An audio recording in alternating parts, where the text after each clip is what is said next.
Bonjour à tous, comme c'était plutôt une réussite la dernière fois, je reprends mon Dixit pour vous faire un nouveau tirage flash. C'est parti, pour les personnes qui regardent cette vidéo, quels sont les messages à délivrer?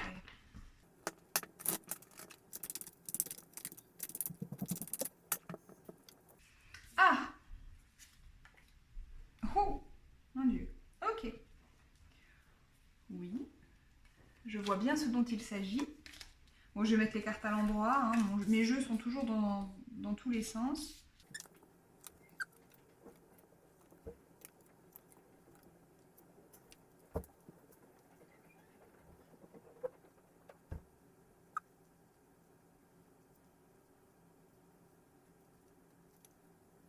Bien. Alors déjà, le contexte, hein, on a quelque chose de très médical et télétravail et tout ça. Donc on a un contexte qui, à mon sens, nous parle du confinement. Je pense qu'il y a peu de doutes sur la question. Je vous montre un petit peu à quoi ça ressemble.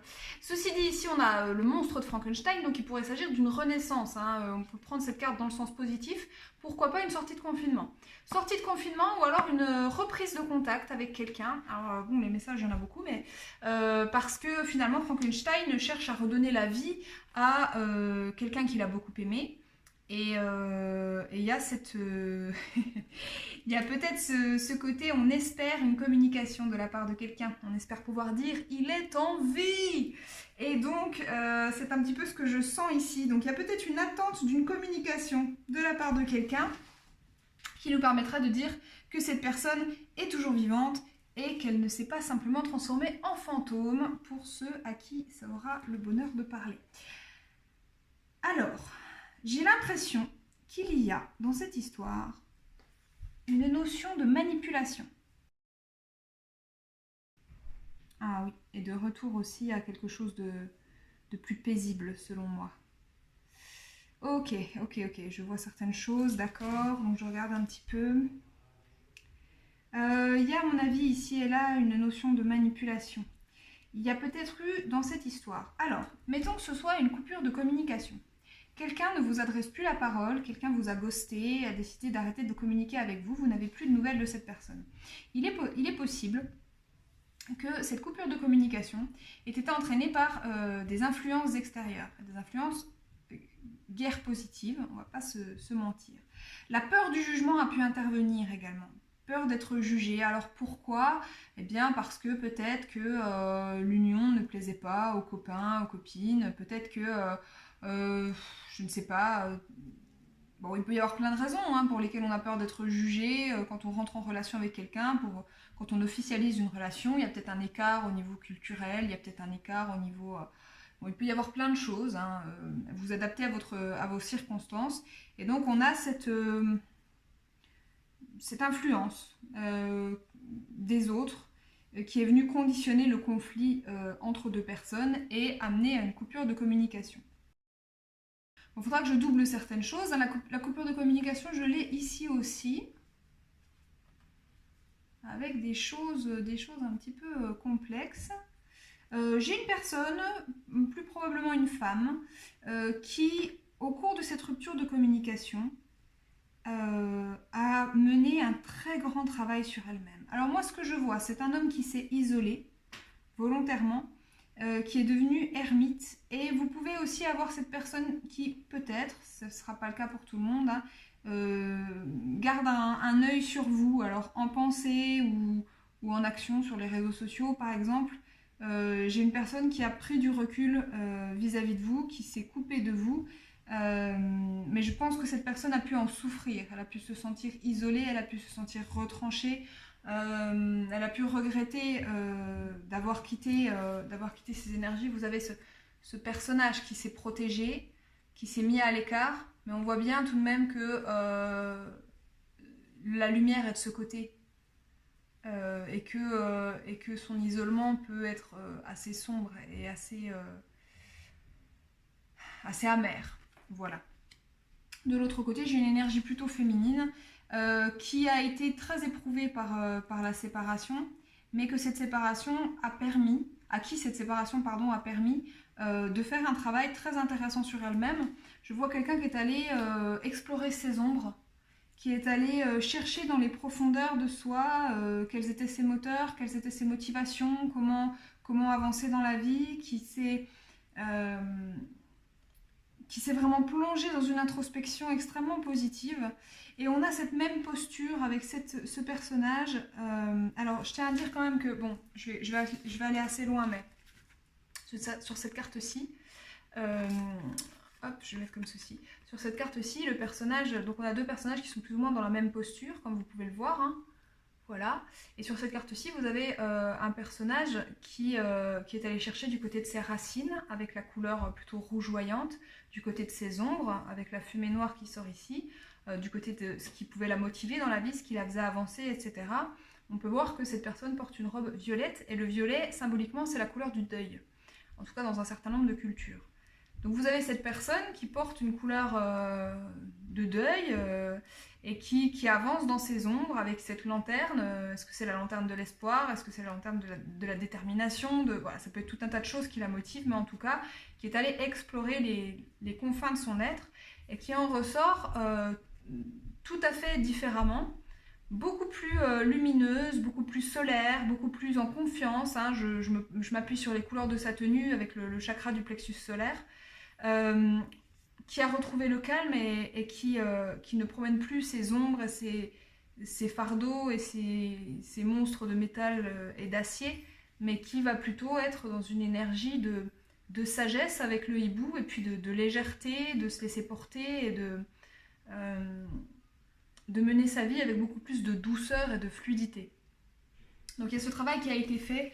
Là pour le coup, alors je vais utiliser des termes que certains connaîtront peut-être, mais voilà. Du côté de la féminine, on a fait un travail d'introspection, de travail sur soi, de lâcher prise. On laisse le vent nous porter, on est beaucoup plus serein, beaucoup plus en confiance, beaucoup plus sage aussi. On a fait tout ce travail, on a été volontaire pour faire ce travail. Et donc on aboutit à la dernière ligne. Qui me parle alors un petit peu différemment de la dernière fois. Cette carte-là était déjà sortie la dernière fois. Mais cette fois, pour le coup, ça me parle plutôt de réjouissance. Ça me parle de participer à un grand œuvre, peut-être. Elle me semble beaucoup plus positive, beaucoup mieux aspectée que la dernière fois. On a aussi une femme qui a des projets. Alors ici on voit que donc j'aurais pu dire grossesse, mais c'est pas nécessairement une grossesse. Il y a la notion de porter un enfant, mais vous voyez que cet enfant c'est une image sur un écran de tablette. Donc en fait ça sera plus un projet, quelque chose que cette personne construit et sur lequel elle veille et sur lequel elle est concentrée. C'est son bébé au sens métaphorique du terme.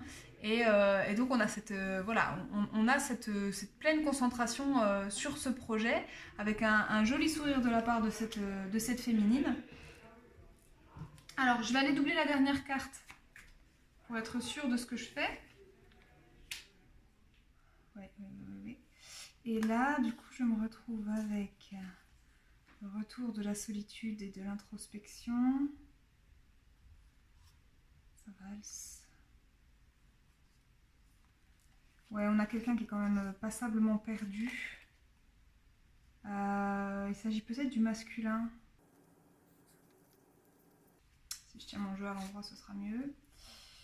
Alors, peut-être s'agit-il du masculin qui se trouve passablement perdu dans sa prison d'illusions. Aïe, aïe, aïe.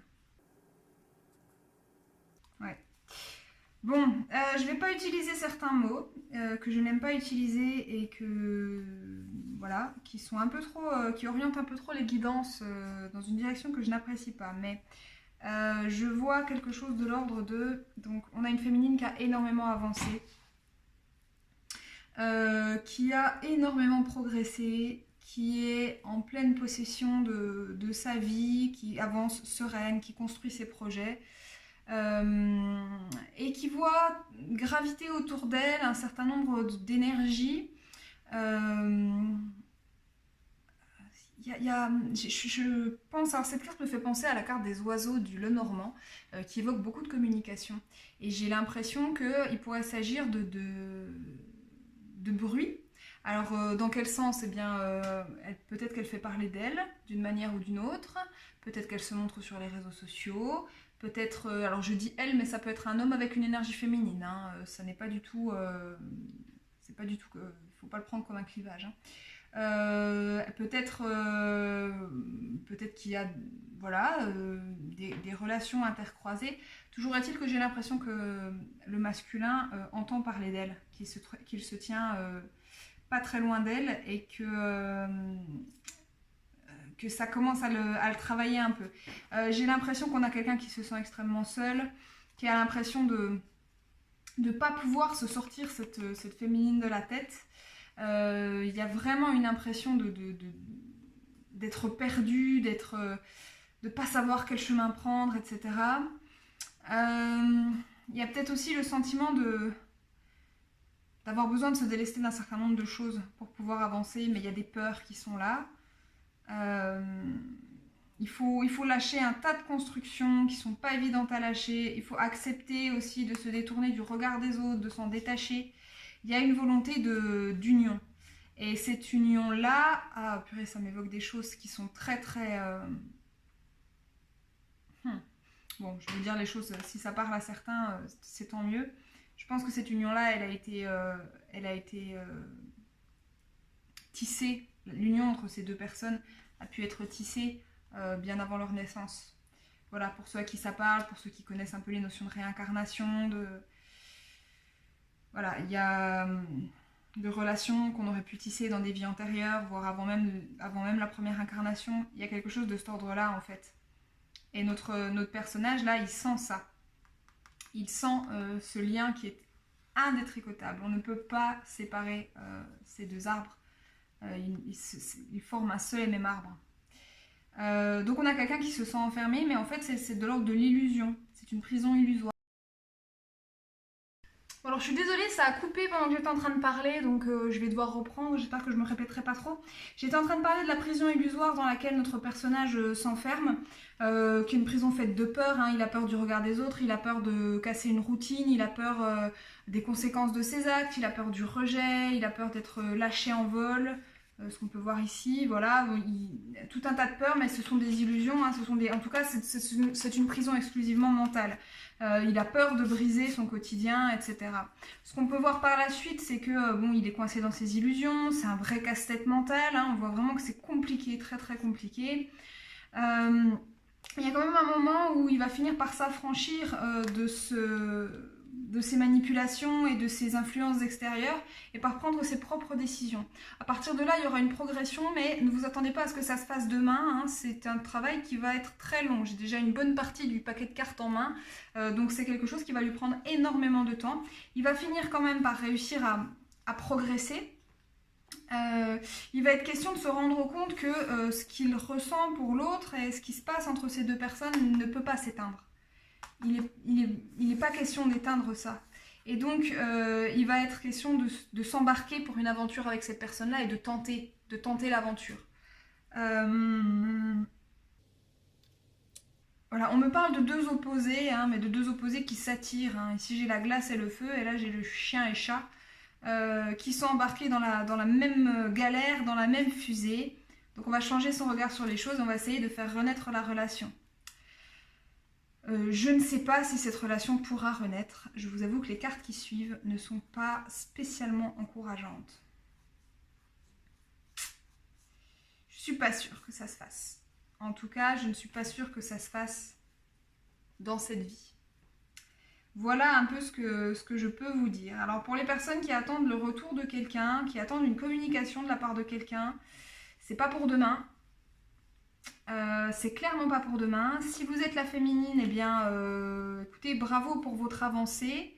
Vous avez bien fait de ne pas attendre cette communication et vous faites bien de vous positionner dans vos propres énergies, dans vos propres projets, dans votre propre avancée personnelle.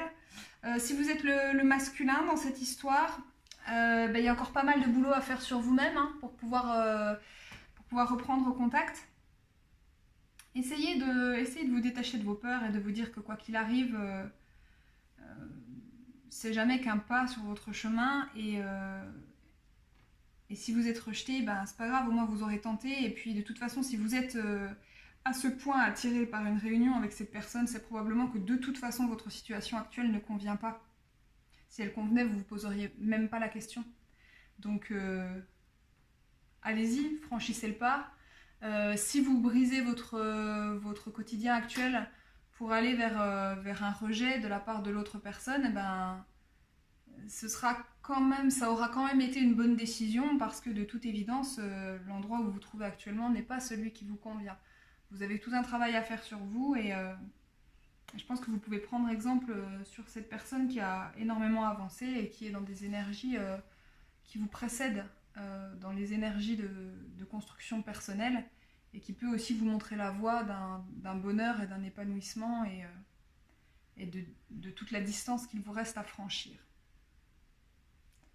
Voilà, j'espère que ce tirage vous aura apporté des messages, j'espère qu'il vous aura aidé, j'espère que au minimum il vous aura apporté un divertissement et puis je vous souhaite une excellente journée et je vous dis à bientôt pour de nouvelles aventures. Bye bye!